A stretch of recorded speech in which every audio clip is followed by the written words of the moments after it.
WRFM News. For our sponsor, Tile Warehouse Warners Bay, the large floor tile specialists. It's 1 o'clock. Good afternoon. I'm Annabelle Regan with 2NURFM Hunter News. Newcastle detectives are investigating the death of a man in Mayfield yesterday. Around 2 p.m, emergency services were called to a home on Kerr Street to find a 71-year-old man with a gunshot wound to his chest. Police appealing for anyone with information to contact Crime Stoppers on 1800 333 000. Meanwhile, police have released a description of the man they believe to be responsible for demanding the keys of a 17-year-old boy's vehicle outside the John Hunter Hospital before allegedly setting upon him in a brutal assault. He's described as Caucasian in appearance, approximately 20 years old, with a thin build.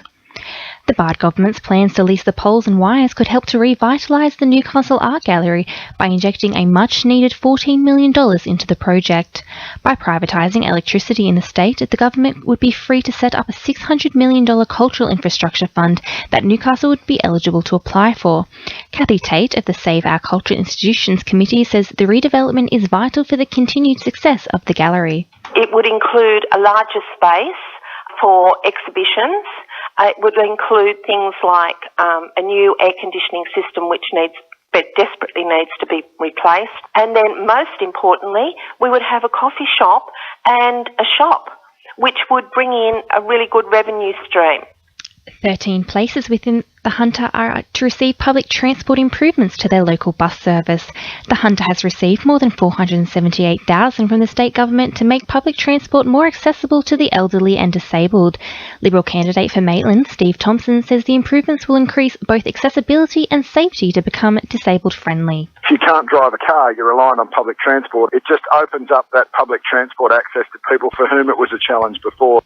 A $55,000 donation from the Newcastle Permanent Charitable Foundation has today been received by the Mater Calvary Hospital Medical Oncology team.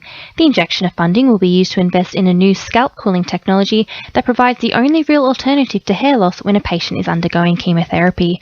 Director of Nursing at the Mater, Ros Everington, says the donation will allow for Hunter public and private patients to receive equal treatment. Newcastle Permanent Charitable Foundation has actually donated $55,000 to ensure that public patients being treated at the hospital have access to the same innovations and benefits that they would in the private sector.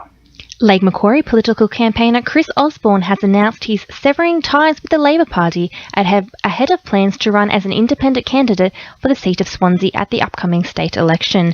He claims the ICAC fallout and Labor's struggles with internal reform prompted his decision to call it quits after 42 years.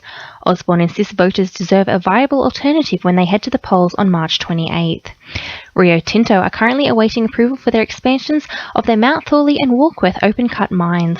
Bulga residents are calling for the complex to be transformed into an underground mine as the open-cut expansion could have devastating impacts on the local community.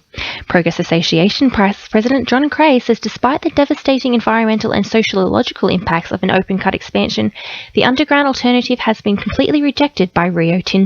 The underground mining alternative would mean that they would preserve all the endangered ecological communities. There would be virtually no dust, there would be no noise, and you could then add to that to say, well, then the health of the community is not at risk from this open-cut mine.